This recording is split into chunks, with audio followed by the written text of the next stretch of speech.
हरियाणा के आईपीएस अधिकारी वाई पूरन कुमार की खुदकुशी का मामला दलितों के प्रति समाज के सामाजिक और मानसिक सोच को उजागर कर रहा है। कुछ दिनों पहले सुप्रीम कोर्ट के मुख्य न्यायाधीश बीआर गवई के ऊपर कोर्ट के अंदर जूता फेंकने से लेकर नेता प्रतिपक्ष राहुल गांधी के संसदीय क्षेत्र रायबरेली में दलित युवक की भीड़ द्वारा की गई हत्या पूरे देश में वर्ग विशेष द्वारा दलितों के प्रति नफरती सोच की ओर इशारा कर रहा है।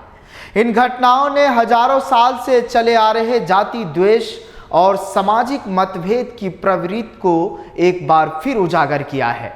लेकिन एक तरफ जहां इन घटनाओं को लेकर पूरे देश में गुस्सा दिखाई दे रहा है, वहीं दूसरी तरफ 9 अक्टूबर को बीएसपी द्वारा आयोजित विशाल रैली में इन घटनाओं के प्रति कोई चिंता नहीं जताई गई।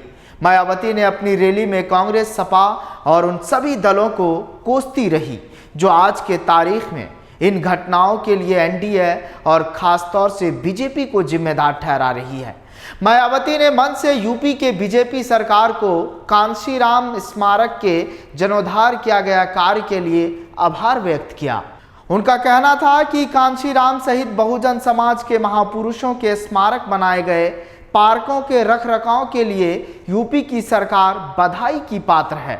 अपने कार्यकर्ताओं को विस्तार से बताते हुए मायावती ने साफ किया कि पार्कों के रखरखाव के लिए उनके द्वारा यूपी सरकार को चिट्ठी लिखी गई थी और राज्य सरकार ने उनकी चिट्ठी पर कार्रवाई करते हुए वर्षों से रोके गए मेंटेनेंस बजट को रिलीज कर दिया। मायावती की विशाल रैली का क्रेडिट बीजेपी और उसकी सरकार को भी दिया जा रहा है।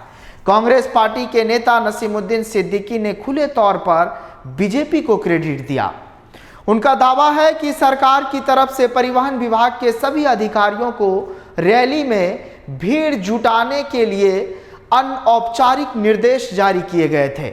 इसलिए 9 अक्टूबर को आयोजित रैली को बीजेपी बीएसपी रैली कहा जाना चाहिए। सपा के अध्यक्ष अखिलेश यादव ने भी बीएसपी की कामयाब रैली के पीछे बीजेपी बीएसपी की साझा रणनीति बताया।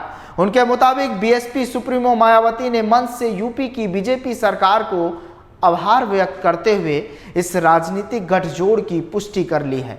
यूपी के तमाम सेवानिवृत्त और ब्यूरोक्रेट सामाजिक कार्यकर्ता भी मायावती के बी टीम की तरह काम करने का आरोप लगाया है। उनका आरोप है कि जहां एक तरफ पूरे देश में दलित समाज को हर तरह से अपमानित किया जा रहा है, उनके ऊपर जानलेवा हमला हो रहा है, वहीं दूसरी तरफ बीएसपी सुप्रीमो की चुप्पी बीजेपी के सामने राजनीतिक समर्पण का पटकथा लिख रहा है। बीएसपी पर पिछले कई वर्षों से बीजेपी के साथ मिलकर राजनीति करने के आरोप लगते रहे हैं। बिहार विधानसभा चुनाव की तारीखों का ऐलान हो गया है। महज 1 साल बाद यूपी में भी चुनाव होना है।